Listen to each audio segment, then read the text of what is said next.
This is the very first page in your binder. You have all these little pieces of paper, and I just need you to glue them down into the right places. And then I need you to draw out the examples. So the first word we're going to talk about is a point. It's a location with no shape or size. We talked about this. So I'm just going to draw a little point and label it A. Draw a little point. I can label it B. That's what a point is. A line. It's made up of points with no thickness or width. So I'm going to draw a line. It has arrows on the end. Has to have at least 2 points on them. I'm going to call it G and K. So if I were, and I'm also going to give it a little fancy M. So this line could have 2 different names. I could call it line, fancy little M, or I can draw my little picture and say GK. I could also say KG, sorry, KG, either way would be right. A segment, a measurable part of a line consisting of 2 endpoints. So instead of having arrows on the end of my line, it's just a line with 2 endpoints. I'm going to call it ML. So when I label that, I draw a little line with no arrows because it doesn't have any arrows, and I can call it ML, I can call it LM. It doesn't matter which one you pick. Now we're going to talk about array. Array is like a line, except array just goes in one direction. So I've got an end and a point, and we'll call this one PB. Okay, this one does matter. So when I draw it with a little symbol on top, I would have to write PB. If you wrote Ray BP with the B first, that would be wrong because the arrow is pointing to the left in this, so you got to put it in the right order.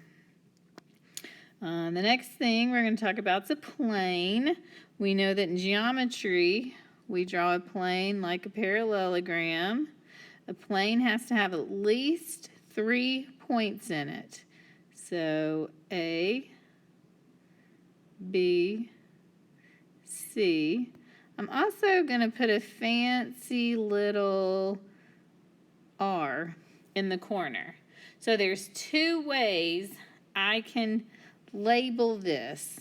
I can call it plane, fancy R, or I can call it A, B, C. Either way, that's how we name it. And a plane is a flat surface made up of points that extends indefinitely in all directions. We're going to talk about collinear now. Yesterday we said that co means together. Linear, I see that word line. So points that lie on the same line. So let's make some collinear points.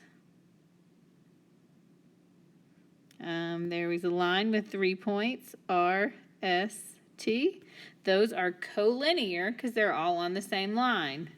If I add another dot over here and label it M, he is not collinear because he is not on the line with them. The same thing with coplanar. Co together, plane, points that lie on the same plane. So I'm going to draw another plane, and I'm just going to put some points. M, N, that's an N, don't judge, O. So those points are all on the same plane. So glue down all of these definitions and then draw what I've done on the side onto your paper so you have examples of each of these. When you're done, I need you to flip over to page 1.9. That was just a lie. I need you on page 1.7. 1.7. All right. Yesterday, we did a page like this together. So today I need you to answer number 2, do all of A through J, and number 3, A through H. Okay? If you have any questions, you may come in to tutoring or catch me before class. And when you're done with doing this worksheet, 1-7 in your binder, I need you to do 1.1 on your Delta Math. It's just learning how to label things correctly. That's all we're doing, looking at pictures and labeling. Thank you.